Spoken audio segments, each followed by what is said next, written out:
Good morning बच्चों, नमस्कार। आज सभी ठीक है बच्चों? बच्चों आप सबने टेस्ट दिया, अच्छा किया।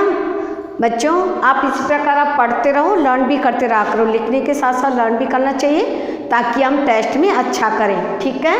तो अब मैंने आपको जो है बच्चों 5 चैप्टर रीडर के मधुबन की किताब के 5 चैप्टर पढ़ा दिए। अब हम चैप्टर 6 मकड़ी से सीख क्या पढ़ने जा रहे हैं बच्चों? मकड़ी पाठ 6 मकड़ी से सीख। बच्चों मकड़ी से सीख चाहे मकड़ी से हो, चाहे कुत्ते से हो, चाहे चींटी से हो, हमें किसी से भी सीख मिल सकती है बच्चों। जरूरी नहीं है कि हमें बड़े लोग सीख दें, हमें कोई जानवर, कोई पशु पक्षी कोई भी सीख दे सकता है, चींटी कोई भी। तो इसमें भी जो है ये राजा ब्रुस जो है, इसके बारे में राजा ब्रुस को जो है एक मकड़ी से, एक छोटी मकड़ी से सीख मिलती है और उसके बाद जाकर वो हारे हुए राजा जो होता है युद्ध में वापस शत्रुओं से जीत लेते हैं। तो बच्चों मैं आपको इसके बारे में बताती हूँ। बच्चों आपको पता है सिर्फ हमारा भारत देश ही नहीं, पूरे हमारे विश्व में जो है कई देशों में, बहुत सारे देशों में अनेक वीर साहसी पुरुष हुए हैं। भारत देश में नहीं, कई देशों में जो है जगह जगह जो है वीर और साहसी पुरुषों ने जन्म लिया है। उसी साहसी पुरुषों में राजा ब्रुस जो थे वो यूरोप के राजाओं में से एक राजा थे। यूरोप में भी बहुत सारे राजा थे, उन राजाओं में से एक राजा थे, उन राजा का नाम था राजा ब्रुस। बच्चों वह बहुत वीर और साहसी थे, वो वीर और साहसी थे और हमेशा युद्ध में जीत जाते थे, कभी उनकी हार नहीं होती थी। लेकिन कुछ समय ऐसा हुआ कि उनकी लगातार हार होने लगी। जैसे ही वो कुछ भी युद्ध होता वैसे वो, चाहे वो शत्रु कम भी होते थे फिर भी राजा उनसे हार जाते थे। अब राजा परेशान हो गए, एक बार जो है वो हार गए बैंक और उनका सारा राजपाट चला गया और सैनिक भी जो है उनको छोड़कर चले गए, उनका महल छूट गया, उनका राजपाट छूट गया, सब कुछ उनका संपत्ति सब छूट गया। तो अब राजा ने क्या किया, वो शत्रु से बचते बचते छिपते छिपाते एक बार घने जंगल में जो एक गुफा थी वहाँ जाकर छिपकर बैठ गए। बच्चों क्यों बैठ गए?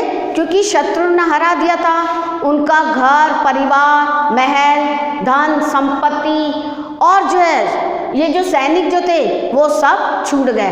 तो राजा जो है अकेले छिपते छिपाते शत्रुओं से एक घने जंगल में एक गुफा में छिपकर बैठ गए। अब जब वो गुफा में बैठे हुए थे तो एक दिन उन्होंने देखा कि एक मकड़ी जो है वो दीवार पर चढ़ रही है। वो मकड़ी थोड़ी सी दीवार पर चढ़ी और फिर नीचे गिर गई, फिर वो दुगने जोश से और ऊपर चढ़ी तो थोड़ा और ज़्यादा ऊपर चढ़ी, फिर नीचे गिर गई और फिर तीसरी बार वो फिर ऊपर और ऊंचे ज़्यादा ऊंची चढ़ी, फिर गई और अंत में जो है ऐसे चढ़ते चढ़ते और गिरते गिरते अंत में वह ऊपर तक पहुंच गई। तो राजा ने देखा कि मकड़ी की कितनी इच्छा शक्ति, इसका संकल्प कि मुझे ऊपर चढ़ना ही है। तो राजा ने ये देखा कि वो बार बार नीचे गिरकर भी ऊपर चढ़ती जा रही है। जब ये मकड़ी जो है वो बार बार जो है गिरकर फिसलकर फिर ऊपर चढ़ रही है तो मैं तो राजा हूँ, तो फिर मैं कैसे जो है बैठ सकता हूँ एक जगह। तब उन्होंने मकड़ी से ये सीख ली कि मुझे भी क्या करना चाहिए, वापस जो है अपने जोश से, वापस जो है हिम्मत से जो है इसको वापस मुझे मेरे राजपाट, मेरा महल, मेरा घर परिवार, मेरे जो सैनिक, मुझे सबको दोबारा वापस लेना है। तो इनकी इच्छा शक्ति संकल्प पूरा करने की मानसिक शक्ति उनके दिमाग में आई। उनमें एक आश्चर्य से जोश आया।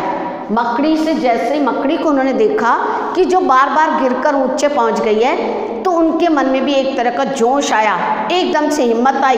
उन्होंने बच्चों क्या किया, उन्होंने धीरे धीरे वापस उन्होंने सोचा कि मकड़ी इतना प्रयास के बाद भी मकड़ी ऐसा कर सकते मैं, तो उसने धीरे धीरे क्या किया, संपत्ति इकट्ठी की, धीरे धीरे धन इधर उधर से करके जो है दोस्तों से बातचीत करके संपत्ति इकट्ठी की। संपत्ति इकट्ठी करने के बाद उन्होंने वापस सैनिक बना, उस संपत्ति से खर्च करके वापस सैनिकों को इकट्ठा किया। सैनिकों को इकट्ठा करने पर उनको जब पूरे सैनिक हो गए तो उन्होंने फिर पूरी ताकत से क्या कर दिया, शत्रुओं पर आक्रमण कर दिया। और उन शत्रुओं पर आक्रमण करने के बाद बच्चों दोनों में बहुत भयंकर युद्ध हुआ। उनके भी जो है कई सैनिक मारे गए और राजा पुरुष के भी कई सैनिक मारे गए। और उन सैनिकों के मारने के बाद अंत में राजा की इच्छा शक्ति को, यानी राजा के मन में आया कि मुझे पूरा संकल्प करना है, मुझे सब कुछ दोबारा लेना है, मेरा राजपाट, मेरी संपत्ति, मेरा महल, मेरे सैनिक। तो इस इच्छा शक्ति से उन्होंने जो है पूरी हिम्मत से युद्ध किया और उस युद्ध में अंत में उन्होंने शत्रुओं पर दोबारा क्या प्राप्त कर ली, जीत हासिल कर ली। और उस जीत के बाद जो है बच्चों उन्होंने अपना सब कुछ वापस प्राप्त कर लिया, अपना महल, अपना राजपाट, अपने सैनिक, अपनी संपत्ति, उन्होंने सारा कुछ वापस प्राप्त किया और वो अपना जीवन फिर खुशी से बिताने लगे।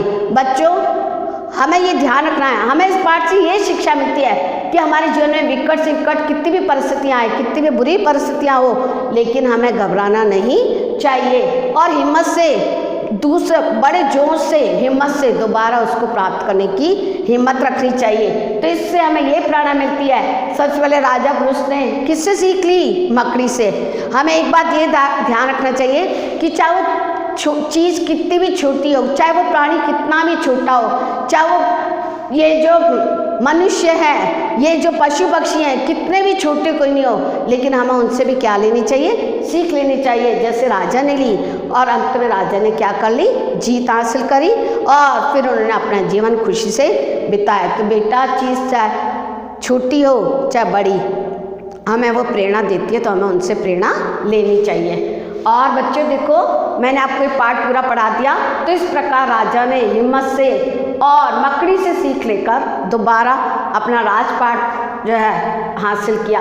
तो अब आप जो है पहले इस पाठ को दोबारा पढ़ोगे अच्छे से, जो समझ में आए मुझसे पूछ सकते हो। दूसरा मैंने आपको ये शब्दार्थ लिखते हैं, वीर यानी बहादुर, साहस यानी हिम्मती, युद्ध यानी लड़ाई, राजपाट यानी राजगद्दी या साम्राज्य, दोबारा यानी दूसरी बार, प्रयास यानी बच्चों कोशिश करनी चाहिए, इकट्ठी करना, जमा करना, इच्छा शक्ति का मतलब संकल्प पूरा करने की मानसिक शक्ति। जब तक हमें इच्छा शक्ति नहीं होगी तब तक हम कभी काम नहीं पूछ सकते। राजा सोचते चलो अब गया जो गया, बैठ गए और फिर अंत में उनका सब कुछ खत्म हो गया, तो ऐसा नहीं होना चाहिए। जब तक हम में इच्छा शक्ति होगी, हमारा मन होगा कि हाँ मुझे तो मेरी चीज़ें वापस लेनी है, तभी जो हम कुछ कर सकते हैं। तो जीवन में आगे बढ़ने की प्रेरणा हमें किसी से भी मिल सकती है। तो आप इस चैप्टर को दोबारा पढ़ना अच्छे से, समझ में नहीं आए तो मुझसे पूछ सकते हो मेरे व्हाट्सएप नंबर पे। दूसरा ये सारा शब्दार्थ लिखना है, इसके क्वेश्चन आंसर मैं आपको दूसरे लेक्चर में भेजूंगी। और आप लर्न भी करते रहो, मैं आपको बार बार कह रही हूँ, आप लर्न भी क्या करो, प्रत्येक दिन प्रत्येक लाइन, जैसे एक एक लाइन होती है ऐसे एक एक लाइन को पढ़ना चाहिए बुक की। ठीक है बच्चों, काम कर लेना और मेरे व्हाट्सएप नंबर पर सेंड कर देना, मैं चेक कर दूँगी। पढ़ाई करो, घर में खुश रहो, स्वस्थ रहो। ओके बेटा, थैंक यू।